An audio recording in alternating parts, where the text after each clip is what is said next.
Film memperlihatkan pada sebuah bangunan yang tampak terbengkalai serta ditumbuhi oleh tanaman-tanaman di sana sini. Terlihat seorang wanita muda yang sedang menelpon temannya untuk minta dijemput karena sepeda motornya mogok di daerah situ. Saat dia menutup teleponnya, tampak dua orang pria yang turun dari mobilnya tidak jauh dari tempat sang wanita menelpon. Dan saat mereka membuka bagasi mobilnya, aku dekat depan area Kayangan Square dekat tempat construction. Okeylah, kau tunggu kat sana, okey? Okey.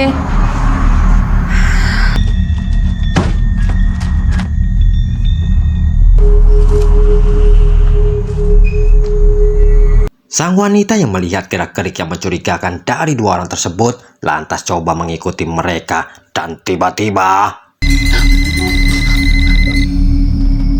mana dia tu punya binatang tu.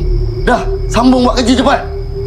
oh my god, tampaknya dua orang pria tersebut sudah ditunggu oleh satu orang yang lain dan akan melenyapkan seorang wanita dan menyemennya di dalam tembok bangunan yang tadi dibawa di bagasi mobil mereka. Tampak oleh Jiha, Ani sang wanita muda yang tadi telah menelponnya berlari menghampiri dirinya dengan penuh ketakutan dan belum habis rasa terkejutnya. Kau kenapa kau kita? Dan inilah alur film Town Mall 2. Scene lalu beralih pada 10 tahun kemudian. Ani yang bekerja di sebuah perusahaan konstruksi telah mendapati sebuah jabatan penting pada perusahaan tersebut. Dan dia diinfokan pada siang ini bahwa perusahaan akan melanjutkan sebuah proyek yang terbengkalai. Dan Anilah yang ditunjuk untuk menanganinya. Ani, kau tahu tak projek lama tu? Kau tahu tak, bangunan Town Mall tu sebenarnya berpuaka. Pada keesokan harinya, Ani yang telah diinfokan datang untuk meninjau lokasi dengan petugas yang lain. Bangunan yang telah terbengkalai kurang lebih 10 tahun lamanya karena banyak dari para pekerjanya yang telah mati di situ. Projek tu diorang berhenti sebab ada ramai pekerja diorang mati tu kan. Makanlah yuk. Malam harinya, Ani menceritakan semuanya kepada Jiha sang sahabat tentang proyek yang nanti akan digarapnya. Bunyi apa? Ada jiran lagi lepas ni? Iya. Esok harinya, Ani kembali ke gedung tersebut untuk mendokumentasikan bangunan-bangunan dan area sekitarnya untuk membuatkan laporan kepada atasannya. Tapi tanpa disadari olehnya, terlihat satu sosok yang nampak sedang memperhatikannya hingga tiba-tiba Cik ni? Encik Rusti. Encik Rusti daripada Bina Construction kah? Betul tu. terlihat seorang pria yang bernama Rusdi dari perusahaan Bina Construction yang juga sedang mendokumentasikan bangunan tersebut. Terima kasih Encik Rusti ya. Saya pergi dulu ya. Okey. Singkat cerita, Ani mendapatkan sebuah file dari seorang rekannya yang ada hubungannya dengan konstruksi bangunan. Hingga dia bertanya tentang Bina Construction kepada rekannya. Okey, tak apa. Awak tak apa kan kalau balik lambat sikit? Kenapa Bina Construction tarik diri? Okey, boleh. So tak ada apa-apa, saya pergi dulu. Yalah. Terima kasih.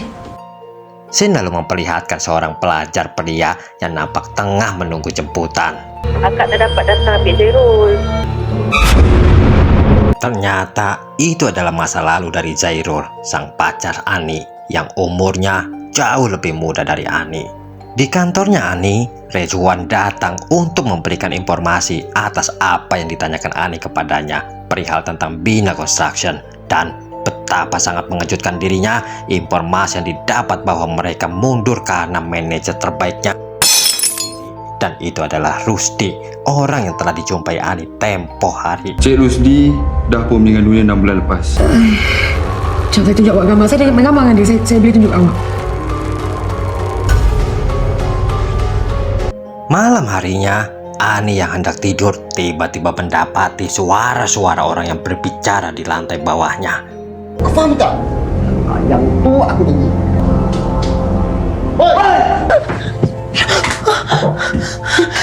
Relax. It's nothing. I'm telling you, you overthinking ni.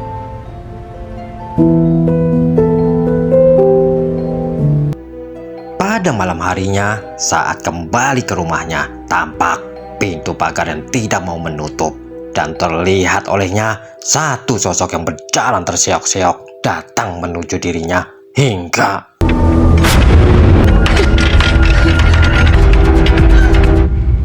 Akak, akak okey ke? Saya baru je pindah kemarin, penyewa baru. Tapi kejadian horor pun tidak selesai di situ saja. Saat dia memasuki rumahnya dan meletakkan kunci rumah, hingga terdengar suara-suara orang yang sedang menangis. Dan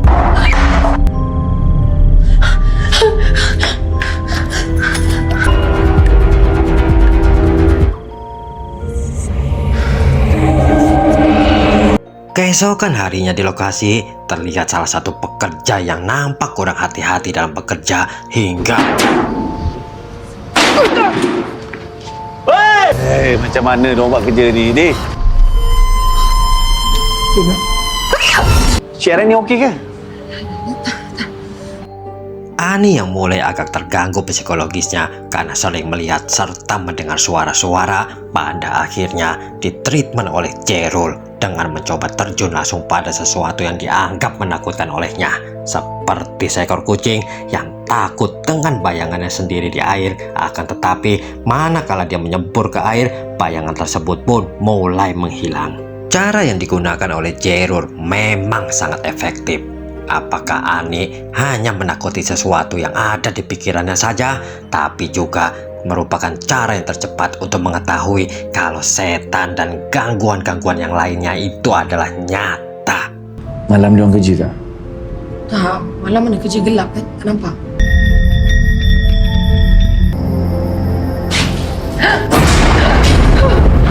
Hey, you pergi mana? Ha? I cari you. Hey, you naik tingkat atas tadi. You nak balik? Tak ada apa pun. Setelah melakukan uji nyali, pada akhirnya Ani kembali untuk menuju rumahnya. Akan tetapi tiba-tiba mobilnya mogok di jalan hingga... Kacau aku, jangan kacau aku, jangan kacau aku. Dia okey ke? Waktu sudah menunjukkan jam 11 malam saat Ani tiba di rumahnya. Hingga saking lelahnya dia langsung tertidur. Hingga waktu telah menunjukkan pukul 2:30 pagi, tiba-tiba tampak dua orang pria yang sudah mengikat serta menyumpal mulutnya hingga... Untung saja itu hanyalah mimpi, hingga dia mulai selfie dan mulai mempostingnya di Instagram dengan quotes yang berkaitan dengan apa yang sedang dialami saat ini. Tapi baru saja dia meletakkan HP-nya di meja, Kenapa cemas sangat ni? Last post you dekat Instagram, ada hantu belakang you.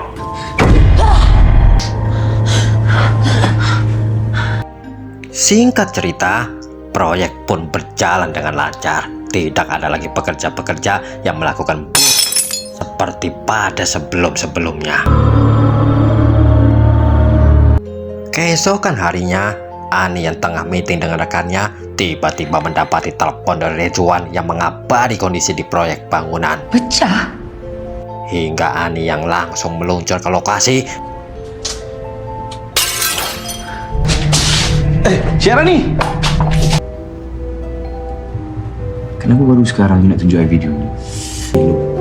I memang percaya you. Singkat cerita, Jerul tampak terlihat bertemu dengan Rejuan karena Rejuan ingin memberitahu sesuatu yang terkait dengan Aryani, hingga dia memberikan HP-nya kepada Jerul. Dan betapa sangat terkejutnya Jerul manakala ditunjukkan sebuah video yang terkait dengan Ani. Kau tengok Azmi. 10 tahun lepas Kak Misha hilang, 10 tahun lepas tu Aryani jadi project manager dekat Town Mall ni. Kau nak beritahu aku dia yang plan semua ni? Sin lalu memperlihatkan kepada Ani dan Jiha yang nampak ingin keluar rumah. Saat Ani hendak menutup pintu gerbang, terlihat seorang pria tua yang menyapa dirinya dan berpesan agar dia berhati-hati. Ana tak dapat. Nama saya Megat. Oh, anak. Enggak, Liza. Ya. Jaga diri baik-baik ya.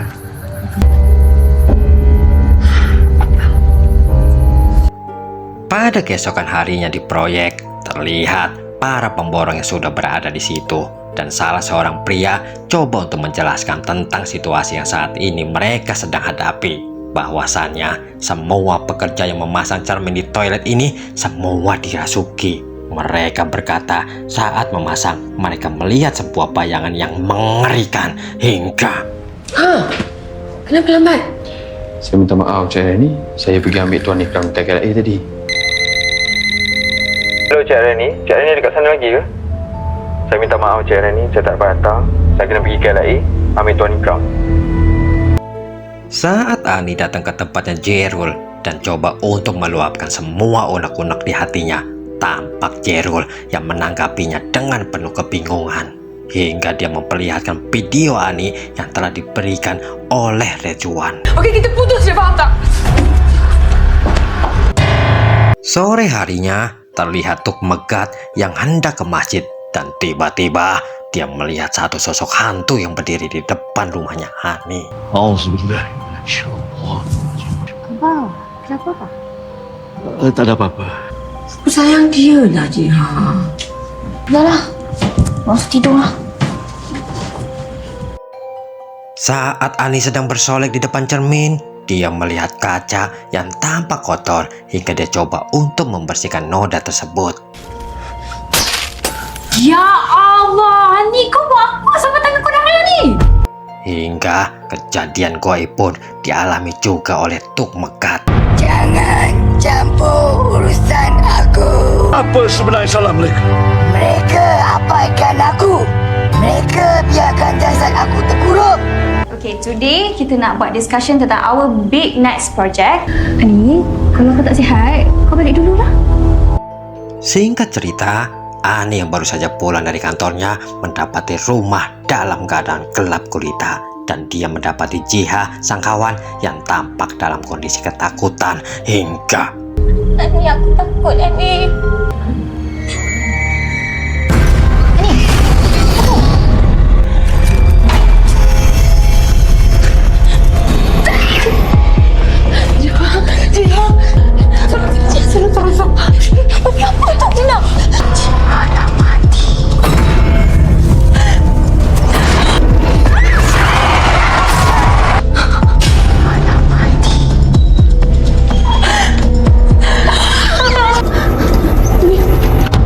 Ani yang ketakutan bergegas untuk lari keluar rumah. Akan tetapi... Aku minta maaf.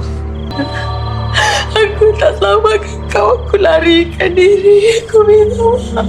Sayang, apa yang you cakap ni? Tolonglah, Mak. Nisha, tolonglah, Nisha. Dan terjawab sudah. Ternyata wanita yang telah ditanam di tembok mall yang diperlihatkan di awal scene adalah Misa. Dan dia adalah kakak dari Jerul. Cakap apa? Misha. Dan Ani tidak menyadari kalau yang berdiri di hadapannya adalah Jerul. Dia masih melihat itu adalah hantunya Misa yang pernah dia lihat tapi tidak dia tolong pada masa lalu. Hingga kesalahannya terus menghantuinya selama ini. Aku dah mati ke? Aku selamatkan kau. Ani yang tidak ingin dihantui terus-menerus dalam hidupnya bergegas untuk pergi ke bangunan tersebut dan berniat untuk mengeluarkan Misa dari tembok itu. Hingga pada akhirnya...